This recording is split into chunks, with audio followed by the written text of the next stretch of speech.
What is in a name? A name is something that we give to an object or a person, to a place or thing, and it imbues meaning. It helps us tell a story about that place, describe characteristics about that thing or person or event. And oftentimes today, a name we see as something that is static, that is not dynamic and changing, but rather something that is given once, and perhaps with the exception of slang, it stays the same. It never changes. Now, in the Western world, so often when we give something a name, that name is there to tell us something about the fish. In Latin, it stays the same. It never changes. However, I want to talk to you guys today from the banks of a river here in the Pacific Northwest, listening to the birds chirp in the morning and watching the sticklebacks play in the marshes, and tell you a story about the people in this part of the world and what a name means. Would you believe that the same species of fish may have 5 or 6 different names for the time in its life? That's not so unbelievable, right? What about how it's prepared? Well, we have different names for how fish are prepared, and whether they're smoked or grilled or fried or boiled, or hope it's not boiled. But the people here have stories that incorporate fish as creator gods, that incorporate fish as medicine, that incorporate fish as something to avoid eating. The salmon here have one name when they go upstream to spawn, and another when they come back and are depleted and are dying in that stream after they reach their spawning ground. And it has to do with the utility of that fish. Now, in the Western world, so often when we give something a name, that name is there to tell us something about the fish. In Latin, it is usually there to say, this fish has a black dot on its tail and it is a longfish. Or maybe it's a red fish, beta rubra. And we base these things sometimes on stories or people that find the fish. But what is so important that we are losing all across the world right now is what indigenous people called the fish that they know, and what they called them at different times. And just as quickly as people at the incredible resource that we call fishbase.org are trying to record just about anything you can imagine about every species of fish out there, we are losing this ability. You know, we may be able right now to write down the actual word, the pronunciation of a certain fish.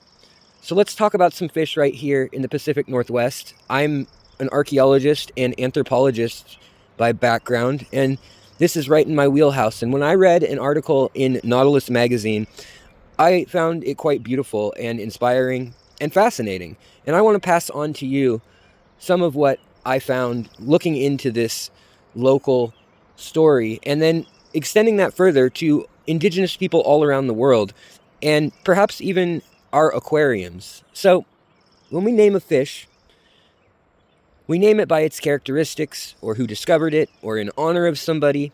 Sometimes we name it where it was found. Sometimes we simply give it a number. You know, if it's a fish like a pleco or an epistogramma or a corydoras that just is waiting for a Latin name, we'll give it a number. These are very utilitarian uses of naming.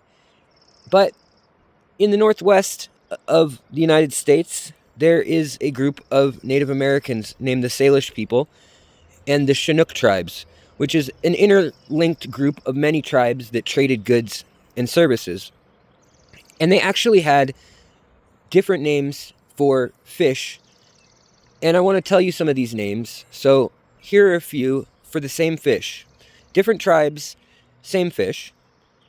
Ichulon, Ulshin, Ultzition, Ulchichon. Now, these names are really, really hard for outsiders, especially Europeans, to understand, and even harder for me to try to say. I apologize for butchering those.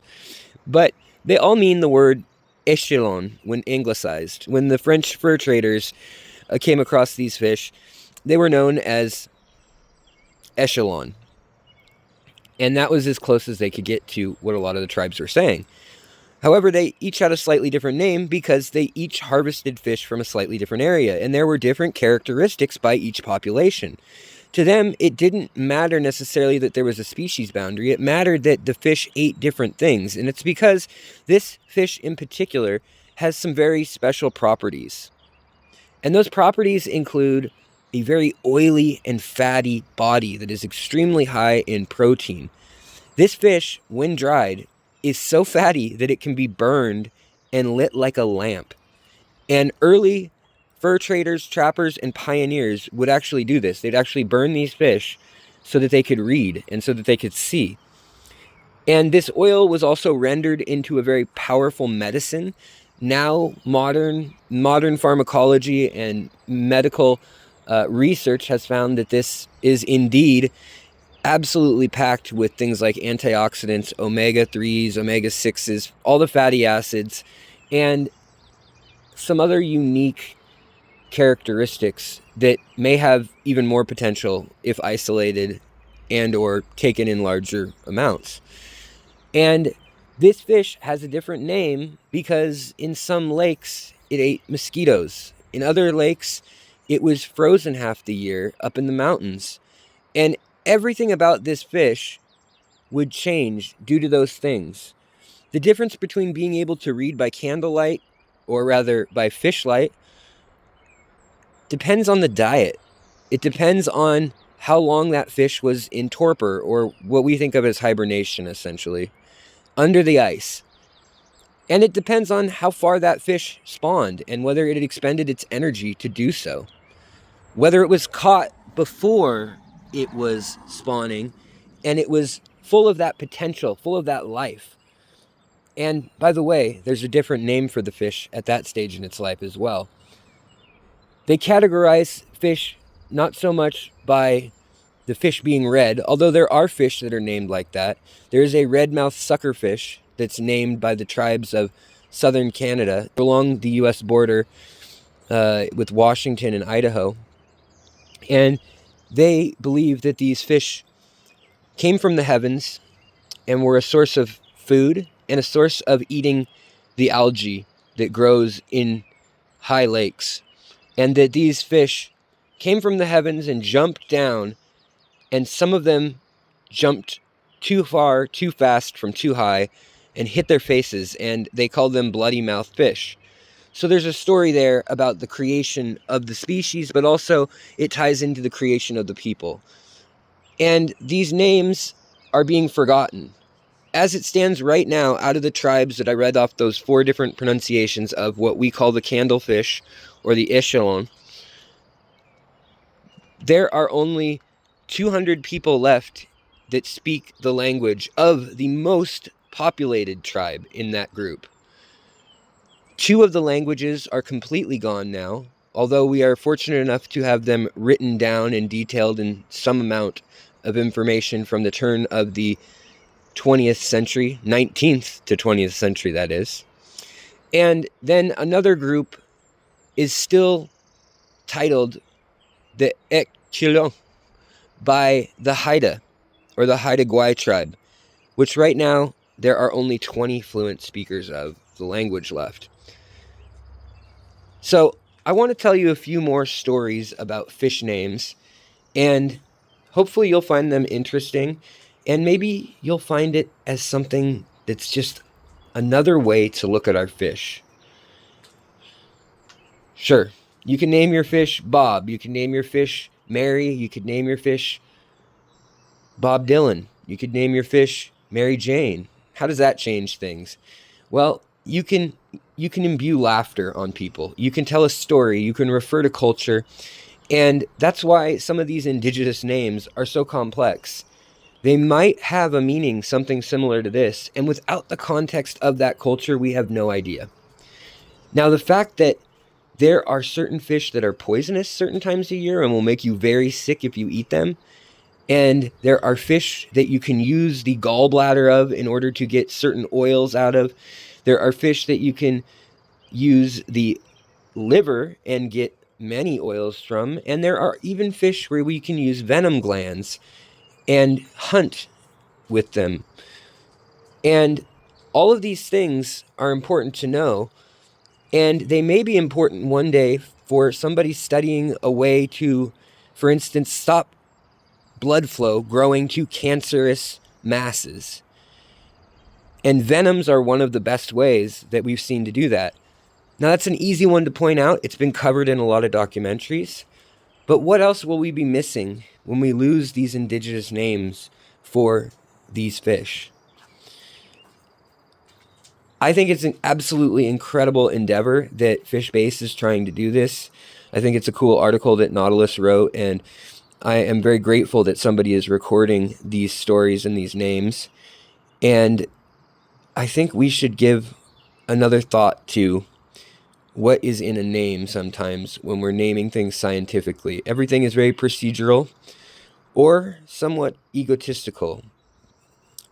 You know, there's another name for the fish, and there's one that's for the fish that color up and that spawn and that show off for the females when they look at stickleback, and a completely different name for the males that are what we think of in the hobby as sneaker males, and that lay low and then sneak in and spread their genetic line by trying to sneak in at the last minute and not spending any energy all year long on fattening up, coloring up, getting size, growing big spines, looking regal, and dancing for days on end.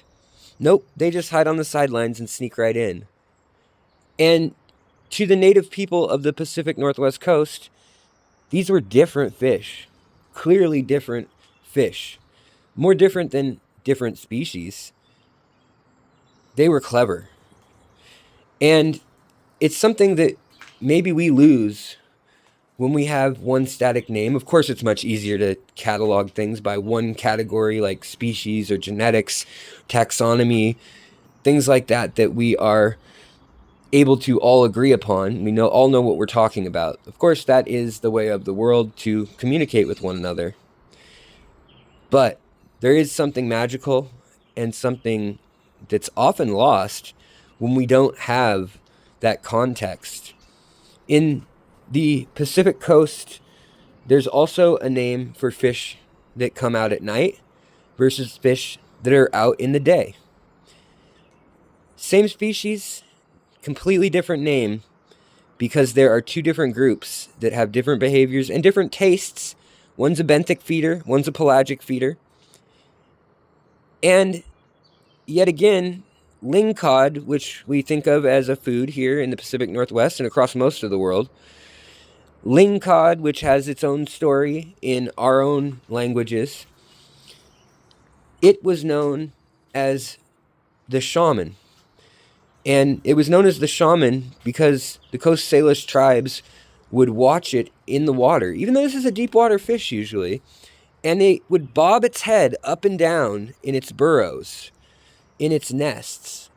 And it's very similar to the Thunderbird dance that goes on when a shaman is dancing at powwow, or at, more specifically here in the Pacific Coast, potlatch. Now, fish were traded and fish were prepared differently, and they named fish after tribes. So one tribe may call a fish the delicious dried fish from up north, whereas the northern tribe that dries the fish may call it the delicious fish soup that's prepared from the people down south. And I just find this really heartwarming and interesting in that it's all a context of where we are, where that fish is, and all these utilities.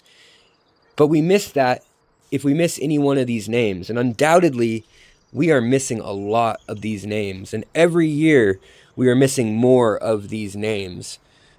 And I hope that with these projects like FishBase's project, we will miss less of these names while there are still people around that can remember these stories, and that we engage with these indigenous people.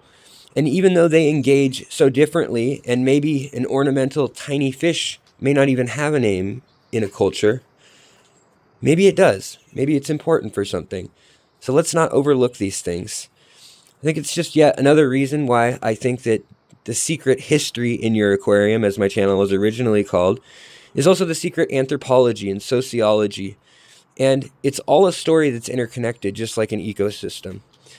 So I hope as you go out into the world today, or as you look at your aquarium, you think of your fish not just as a guppy, but you think of it as the blue guppy, known as the millions fish for how quickly it reproduces, or in Latin known as Posilia reticulata, named after John Leshimere Guppy, a Trinidadian governor.